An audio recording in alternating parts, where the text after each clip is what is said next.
আসসালামু আলাইকুম সুপ্রিয় দর্শক, বিডি হেলথ টিপ থেকে সবাইকে স্বাগতম।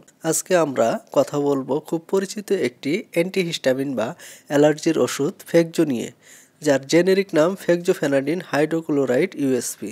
এর উৎপাদন এবং বাজারজাতকারী প্রতিষ্ঠান স্কয়ার ফার্মাসিউটিক্যালস লিমিটেড। চলুন দেখে নেই ফেকজো আসলে কি কাজে লাগে, কিভাবে সঠিকভাবে খেতে হয় আর কি কি সতর্কতা মানতে হবে। চলুন প্রথমে জানি ফেকজো আসলে কি।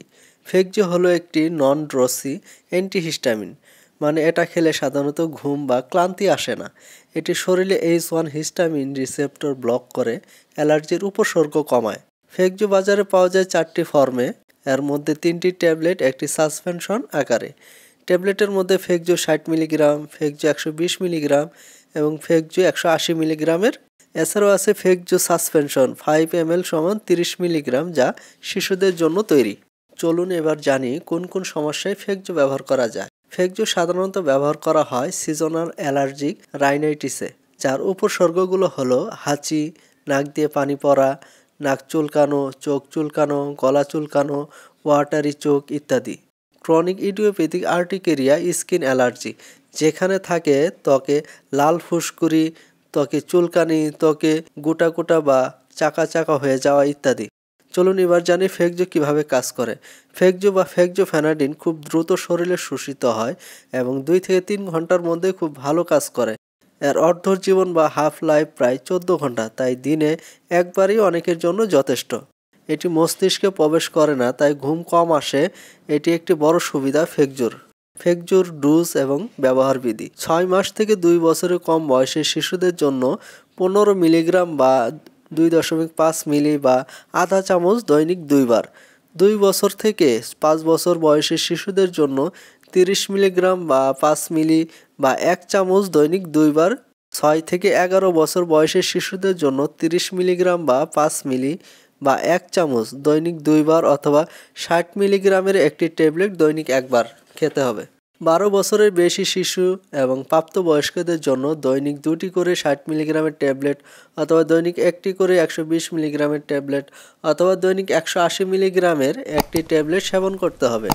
যাদের কিডনিতে সমস্যা আছে তাদের ডোজ কমাতে হবে। কিডনিতে সমস্যা থাকলে অবশ্যই চিকিৎসকের পরামর্শ মতো ওষুধ গ্রহণ করতে হবে। গর্ভাবস্থায় ও স্তন্যদানকালে ফেকজোর ব্যবহার। ফেকজোর প্রেগন্যান্সি ক্যাটাগরি সি। গর্ভাবস্থায় ফেকজোফেনাডিনের নিরাপদ ব্যবহার সম্পর্কে এখনও নিশ্চিত কোনো তথ্য পাওয়া যায়নি। গর্ভাবস্থায় ব্যবহারের ক্ষেত্রে এর প্রয়োজনীয়তা সঠিকভাবে পর্যালোচনা করা প্রয়োজন। অনেক গাইনোকোলজিস্টরা প্রেগন্যান্সিতে ফেকজো ব্যবহার করে থাকেন। সমস্যা বেশি হলে চিকিৎসক অথবা স্বাস্থ্যকর্মীর সাথে পরামর্শ করে গ্রহণ করতে পারেন। ফেকজো মাতৃদুগ্ধের সাথে নিশ্চিত হয় কিনা তা জানা যায়নি। স্তন্যদানকারী মায়েদের ক্ষেত্রে ফেকজোফেনাডিন ব্যবহারে সতর্কতা অবলম্বন করতে হবে। ফেকজোর পার্শ্ব প্রতিক্রিয়া। ফেকজো সাধারণত নিরাপদ এবং খুবই সুসহনীয় একটা ওষুধ। তেমন বড় ধরনের কোনো পার্শ্ব প্রতিক্রিয়া দেখা যায় না, তবু কিছু কিছু ক্ষেত্রে সামান্য পার্শ্ব প্রতিক্রিয়া দেখা দিতে পারে, যেমন মাথা ঘোরা, মাথা ব্যথা, বমি বমি ভাব, সামান্য ক্লান্তি, হালকা কাশি ইত্যাদি। ফেকজোর সাথে অন্য ওষুধের প্রতিক্রিয়া। কিছু ওষুধের সাথে ফেকজো একত্রে খাওয়া যাবে না, যেমন ইরাইথ্রোমাইসিন এবং কেটোকোনাজোলের সাথে ব্যবহারে ফেকজোফেনাডিনের প্লাজমা ঘনত্ব বেড়ে যায়। অ্যালুমিনিয়াম ও ম্যাগনেসিয়াম সহ অ্যান্টাসিডের সাথে ব্যবহারে ফেকজোফেনাডিনের শোষণ মাত্রা কমে যায়। কিছু ফলের রস যেমন আঙ্গুর ফেকজোফেনাডিনের কার্যকারিতা কমিয়ে দেয়, তাই ফেকজো গ্রহণ করার সময় এসব ওষুধ খাওয়া বন্ধ বা আগে পরে খেতে হবে। ফেকজো একটি নিরাপদ এবং খুবই কার্যকর একটি অ্যান্টিহিস্টামিন, বিশেষ করে যারা ঘুম না হওয়া মতো অ্যান্টিহিস্টামিন খুঁজছেন তাদের জন্য। তবে শিশুদের ক্ষেত্রে, গর্ভবতী নারী এবং কিডনি রোগীদের ক্ষেত্রে অবশ্যই চিকিৎসকের পরামর্শ অনুযায়ী ব্যবহার করবেন। তো প্রিয় ভিউয়ার্স, আমরা ভিডিওটি শেষ পর্যায়ে চলে এসেছি।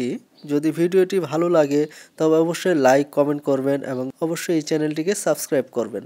দেখা হবে অন্য কোনো দিন অন্য কোনো বিষয় নিয়ে। সেই পর্যন্ত সবাই ভালো থাকবেন, সুস্থ থাকবেন সেই কামনায় আজ বিদায় নিচ্ছি। আল্লাহ হাফেজ।